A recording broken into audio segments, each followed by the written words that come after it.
ground shake.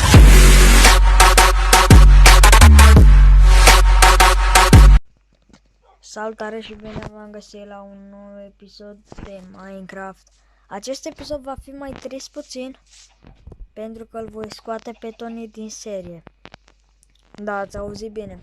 Îl voi scoate pe Tony din serie. Așa că dacă mai vreți să mai fac eu singur seria asta, dați un like. N-am mai vrut Antonio să filmeze cu mine. N-am mai vrut. Așa că îl voi scoate.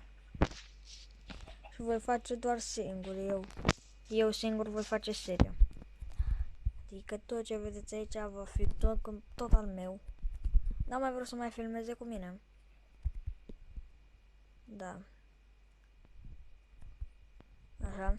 Și da, pentru asta sper să dați un like la mine, vă rog frumos să dați un like și subscribe, să strâng și acolo, că mai putem să strâng și 90 de abonați.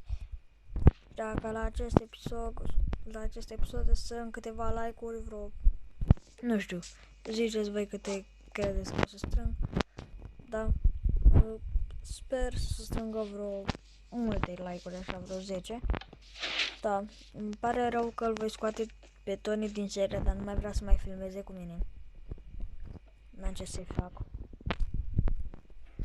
da. Tony, dacă vezi acest episod, să nu te speri pe mine că te scot, că n-am mai vrut să mai filmezi. Îmi pare rău, dar da. Eu acum mă voi duce în casă, mă voi duce la etaj și voi sta pe balcon. Dacă vreți să bat Twitter-ul, dați un like.